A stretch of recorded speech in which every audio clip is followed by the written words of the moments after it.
The problem is that I've never had anybody in America tell me what a good job is. Who's teaching the kids and what are they learning? How many of us are really auditing what kids are learning and who's teaching those children and what those kids are doing with that information? Yes, we will make America great again. With its governor for the bright girls and sisters and brothers, I have a dream. So I remember the first time that I stepped foot on a college university, an American university, going to college. See, my family doesn't come from people that go to college. Men in my family, if they're not drinking or smoking or in and out of prison, they're typically moving furniture for the last few generations of my life. Women in my family were in the office supporting the guys on the trucks. And so I knew that I was good at moving furniture, but I knew I didn't want to move furniture for the rest of my life. And so my mom was permanently disabled. My dad was out of the house. And to be successful, you know, I remember being in those apartments where you have thin walls. You hear your mom crying about money. You know that your family is struggling financially and you want to get ahead. You want to do something about it. You're responsible. You're trying to be somebody. You're trying to go do something with your life. You don't want to be like messing around. You're not perfect. You have mistakes, but you want to make a difference in your life. And that's where I was at. And I remember being 17 years old and the oldest of three sons, the oldest of three brothers. And I said, I want to be an example to my brothers. I want to be my mom's hero. I want to come through. And my mom was disabled when I was 12, and she would always cry about money.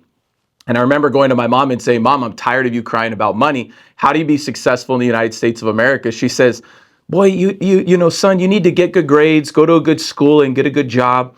And like millions of Americans, I was taught that lesson. And that's kind of across the country, whether you live in the West or the East or the North or the South. Whether you're black, white, Hispanic, Asian, or any background, I think generally speaking, not all families, but generally speaking, we want our kids to do well in school. We want them to go get educated, and we want them to get a good job. The problem is that I've never had anybody in America tell me what a good job is. I hear lawyer, doctor, financial person, or an engineer, or something along these lines. But a lot of these positions involve a lot of schooling, or maybe if you're a low-income household, you don't have 6, 8, 10 years to stay in school. Maybe you don't live in a city. Maybe you don't have access to these types of places. And so I thought, well, you know, I don't like medical. I don't think I'm going to be very good. I can't get my blood taken without freaking out. So I don't think I'm going to get into the doctor world. It took me 40 years to get a laptop and start using a computer in my life. So I don't think I'm going to be an engineer anytime soon. And I thought maybe I could be a lawyer. I remember seeing Tom Cruise in the movie The Firm in the 90s, and it seemed like it could be like cool to be an attorney or something like that, or be a partner in a law firm. And I had somebody tell me, you know, maybe you don't want to do that. You know, maybe it's more paperwork than it is arguing in court. And so long story short, I was kind of persuaded to go a different direction, but I didn't know what I wanted to do.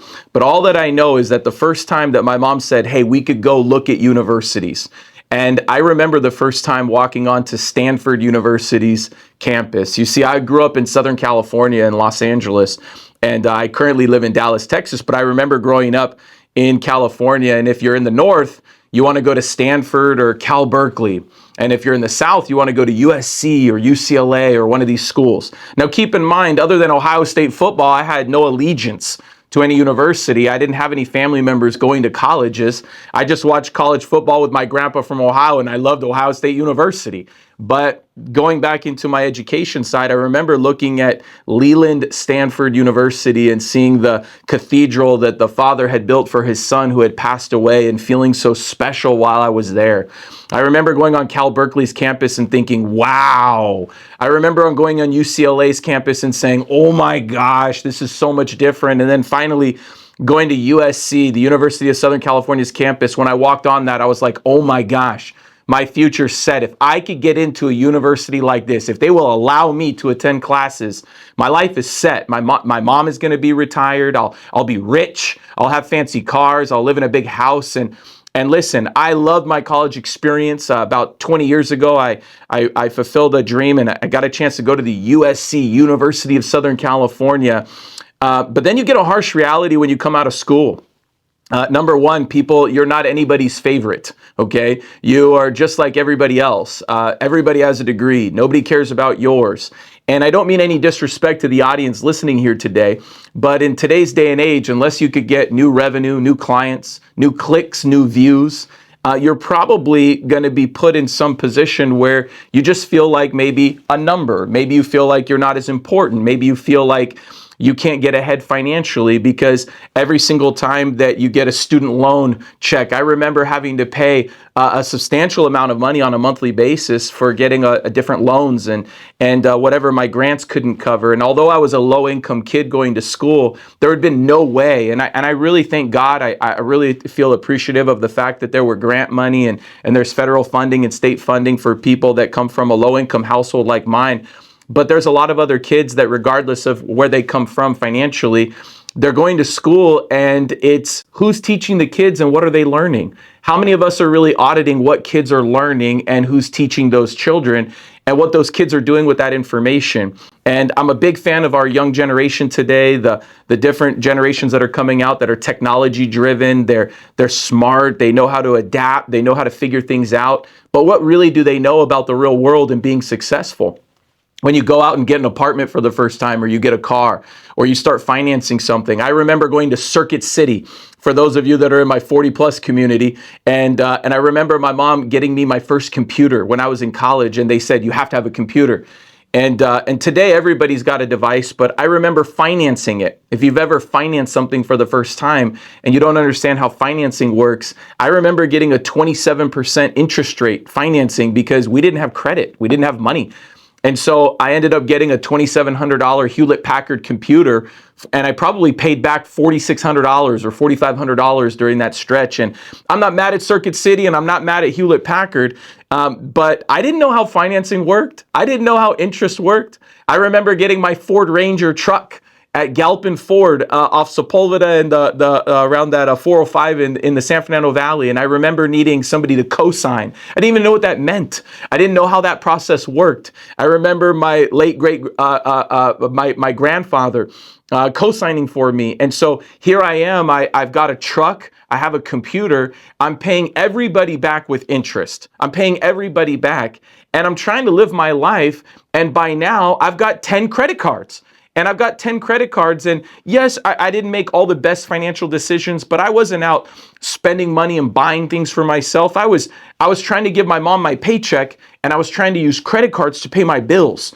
And I was trying to show my mom that college worked, because I think I was more motivated to not have my mom not pleased with me and to have her feel that her advice was accurate. When looking back, I don't know how accurate it was. And what's that advice? Get good grades, go to a good school, and get a good job. I've never had somebody tell me what a good job is. I hear about benefits. I hear about salaries and incomes. But if you're paying attention today in the United States economy, there's a lot of money to be made. But the route to getting to that income, or the route to being successful, the United States tax code is still written for the business owner. It's not written for the employee.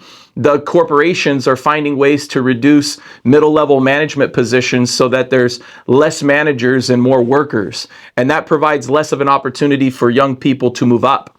Plus, whether it's the young people's fault, the education system's fault, or the parents' fault, wherever you assign the blame, I think one would argue that the young people in today's economy are not prepared and they don't have the interpersonal skills, or maybe it's conflict management, or maybe it's problem solving. See, when I grew up and I went to school, if you had a problem with somebody, or if you broke up with somebody, or if you had some issue with a teacher, you had to face that person. You had to continuously face that person. But today, it seems like people can just delete their friends, change their schools, or go to what I hear is called a safe zone or a safe room. I don't know what's safe about that. Not dealing with your issues is not a safe place, is not a safe way of living your life. And again, I don't judge. You look at the mental problems that are going on. 20 years ago, if you said that you had anxiety or depression, oh my gosh, the things that they would tell a guy, the names that they would call you, the way you'd be made fun of. 10 years ago, it was like, hey, I think something's going on. I think some people are depressed. I think some people have some issues. And then today, it's like every third person you talk to, especially men when I talk to them, it's like every third person you talk to They're dealing with some type of issue that has to do with the brain, the mind. And for my entire life, I dealt with that too, but I never told anybody about that. I never told anybody about that. If you were good at getting good grades, people thought you were part Jesus. And when I mean people, I'm talking about your aunties, your grandmas, your friends, your family. If you were the first to go to college in your family, you were introduced like, less than a god, but more than a man. You were introduced like, my son, my grandson, my nephew goes to college. And that when you're 18, 19, 20 years old and the seniors of your family are looking at you like you're so special, it's hard not to believe it. It's hard not to believe it. And I've been in that community too, and you just think that you're amazing. But in the end, when I came out of school, I don't blame USC. I don't blame the college system. I am a fan of education, but I'm not a fan of our education system. And so you flash forward a little bit and you say, okay, well, if the kids are coming out of college like this, education matters to me. I think it should matter to you. I think it should matter to everybody in the country, how the next generation is evolving and developing. And so that their minds are developing and that their personal skills are developing, dealing with people, so that we have less introverted, or we have less people that are isolating themselves in society, and more people that integrate with one another, solve problems with one another, and they're less divided. It's hard not to be divided when you don't learn how to solve problems with people that you disagree with. You see Republicans and Democrats, our election system. Growing up, I knew the difference between a Republican and a Democrat, but it seemed like people would get along. And it seems today like it's a lot more difficult to get along with somebody that doesn't think like you do. And so what happens is the kids that end up having a lot of friends, to me, it seems like they stand for less. They have less values or principles, or they don't make their positions known because they're afraid of what people might think, or they're afraid of cancel culture, or they're afraid of, being judged by somebody. And we have to be able to encourage free thinking. We have to encourage freedom of speech and be able to listen to people speak their ideas and not judge those ideas. We could argue, we could debate, but never be violent. And so back to the education process, I married a single mom. And I remember my first daughter being so proud of being able to help her through her education process. And I met her when she was 10 years old, and she's now over 18 years old. And I remember helping her go through the school process. And I remember specifically not seeing her doing homework. And this is something that's near and dear to my heart, because although I hated homework like every other person, I didn't like it either. I didn't want to stay up late and do projects. My mom would make me coffee and I would say, Mom, I'm tired. I just got off work at 9 p.m. and I've got a project that's due tomorrow. And she's like, you can drink coffee, you'll be fine. Stay up and get it done. And that pressure of having to meet deadlines, that pressure of having to do projects, whether you wanted to do those projects or not, that's character development, because life doesn't work according to our timelines. Life doesn't work according to when we feel like doing what we do. But too much of today, decisions are made based off of feelings versus what we need to get done. And so anyways, back to my daughter, I remember asking her, and it was the first time I thought she was lying to me. And I feel so bad, and I apologize in advance because she wasn't lying. I said, where's your homework? She said, I don't have homework. I said, where's your homework? She said, I don't have homework. And I said, yeah, right. There's no way that a good school doesn't give homework. And I'm one of those parents that has time. And my wife is one of those parents that definitely has time to go to the school and to talk to the teachers. And teachers, sometimes teachers, if you're listening to this, I love you. I love what you do. I understand that you're underpaid. I understand that we ask a lot out of our teachers. I understand all of that. But that is not an excuse not to challenge kids and give these kids homework. That is not an excuse. Now, I'm not a teacher, and so I'm not judging other teachers, but I do know what happens to students when they're given pressure and they're given deadlines and they have to meet these deadlines. They tend to be more equipped to deal with our society, because the IRS has deadlines, the rent has deadlines, your credit cards have deadlines, friends and family, companies have deadlines, and we need to teach these kids how to meet these deadlines and to manage the stress and to be able to overcome that and to be able to get the work done. So I ask these teachers, I say, tell me, why don't you give the kids homework? And they say, this is the teachers I've talked to. And it's a couple dozen, so it's not thousands, but it's a few dozen, okay? And I hear, well, the other classes give homework. And so we can't be having the kids have too much homework because they have 6, 7 other classes. And I said, okay, that's one. Two, they play sports and they have extracurricular activities. And we can't be getting in the way of all the sports and then asking them to do homework and all their activities. And I was like, as if when you get married and have kids and have a job, you don't have to get used to juggling a million different activities. I've got 4 kids. One of them is special in wheelchair seizures. I run a company. You know, I manage a marriage. I have to be a father. I have to be a brother, a son. I have to take care of the people around me. And trust me, it's a whole lot more than getting a homework from a few classes. And I don't know how I would be prepared to deal with these things, or to run a successful organization, to also be a trustee in my church, to go out there and do the things that are responsible in society so that we could advance society if people didn't place burdens on me growing up, especially teachers. And this could come from parents in the household. This could come from teachers in the classroom, or this comes from bosses at your jobs, or whatever areas that you currently serve in. And so wrapping up that example, I remember after meeting every one of the teachers and hearing all of them say, the other teachers give homework, the other teachers give homework, and the kids are burdened. And every single one of them said it, and nobody gave homework. And so, again, I'm not giving the solution to that issue right there. I believe that the kids should have assignments and that should have homework. Maybe it's, Jason, maybe it's the schooling that you had your child in. This is one of the premier North Texas schools and school systems. And so I think it's more reflective of a broader issue and some challenges that are going on out there. And so as we wrap up with education here, this is an issue that we could talk about for hours and hours and hours. It's very important. 1, who is teaching the next generation? And 2, what are they learning?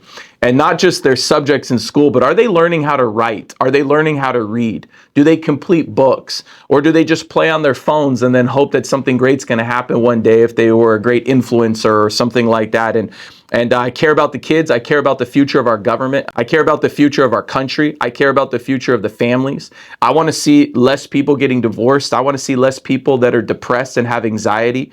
I want to see more people get excited about reading and education and learning things, not just scrolling their friends on social media platforms and really not advancing themselves. I'm very particular about these kids learning how to deal with challenges, deal with pressures, and deal with deadlines, and do it in a healthy way before society is going to ask you to do it, so that we could have less 20-something-year-olds living with their parents. And we need to have more 20-something-year-olds living on their own. The new normal, it's not the economy. It's not just how much things cost. It's not the school system. No, our kids are not prepared for life on their own. And so they're relying more and more on their parents, who have less and less resources to be able to take care of these kids. And that's increasing to a lot more depression, a lot more anxiety, a lot less self-worth, and a lot more problems that we're facing as a country. So we need to get these kids taught. We need to transfer pressure in a professional way. And we need to get more people going to college that need to be going to college. But for those that don't need to be going to college, we need to get them productive at a younger age in our society, so that they could flex their talents, flex their gifts, and go out there and be the men and women that God made them to be. Go ahead and subscribe to our channel, Leader for Life. Love for you to like the video. Give me some comments. Give me some feedback of what we could do to make sure to help you become a leader for life.